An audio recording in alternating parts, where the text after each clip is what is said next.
नमस्कार, बहुत स्वागत आपका। मैं हूं आपके साथ मनोरा सक्सेना। मनो की मास्टर क्लास में आज एक बहुत बड़ी खुशखबरी सरकारी कर्मचारियों के लिए बताने वाले हैं।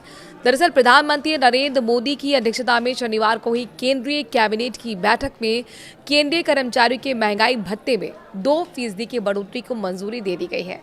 ये बढ़ोतरी 1 जनवरी को 2026 से लागू होगी और इससे कर्मचारी की सैलरी में इजाफा होगा।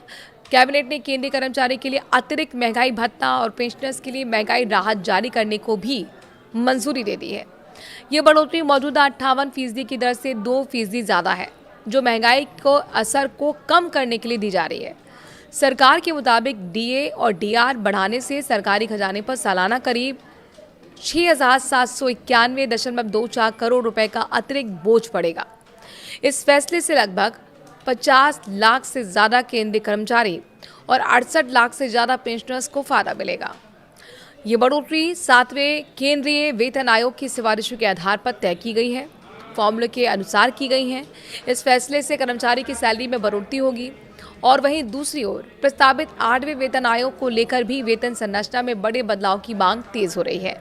इसी बीच national council joint consultative machinery ने सरकार को दिए ज्ञापन में फिटमेंट फैक्टर को 3.83 तक बढ़ाने की मांग की है। अगर ये प्रस्ताव मान लिया जाता है तो न्यूनतम बेसिक सैलरी 18,000 रुपये से बढ़कर करीब 69,000 रुपये तक पहुंच सकती है। फिटमेंट फैक्टर एक ऐसा गुणांक होता है जिसके जरिए महंगाई और जीवन यापन की लागत को ध्यान में रखते हुए कर्मचारी की सैलरी तय की जाती है। NCGCM ने इसके अलावा हर साल 6% वेतन वृद्धि, प्रमोशन पर 2 इंक्रीमेंट और कम से कम 10,000 रुपये का लाभ देने जैसे सुझाव दिए हैं। अगर ये बदलाव लागू होते हैं तो देश के 50 लाख से ज़्यादा केंद्रीय कर्मचारी और 65 लाख पेंशनर सीधे तौर पर प्रभावित होंगे। महंगाई भत्ता सरकार द्वारा कर्मचारियों को महंगाई के असर से बचाने के लिए दिया जाता है। पिछले कुछ वर्षों में पेट्रोल, रसोई गैस, सब्जी, फल और अन्य ज़रूरी वस्तुओं की कीमतों में काफ़ी वृद्धि हुई है। ऐसे में डीए में समय समय पर बढ़ोतरी कर्मचारियों की वास्तविक आय को बनाए रखने में मदद करती है। केंद्रीय कर्मचारी संगठन इस बढ़ोतरी का स्वागत कर रहे हैं, लेकिन वो इसे अपर्याप्त भी मान रहे हैं।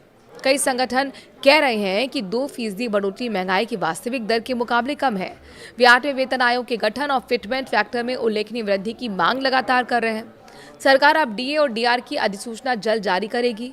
कर्मचारियों को मार्च या अप्रैल 2026 के वेतन में एरियर के साथ बढ़ा हुआ डीए मिलने की संभावना है। या फैसला केंद्र सरकार के कर्मचारी के लिए एक सकारात्मक कदम है, लेकिन 8वें वेतन आयोग की मांग पूरी होने तक कर्मचारी आंदोलन जारी रखने के संकेत भी दे रहे हैं। महंगाई के इस दौर में 2% डीए बढ़ोतरी छोटी राहत तो है, लेकिन लाखों परिवार के बजट में निश्चित रूप से सुधार लाएगी। अब नजरें 8वें वेतन आयोग और फिटमेंट फैक्टर पर है, जिससे वेतन संरचना में क्रांतिकारी बदलाव आ सकता है।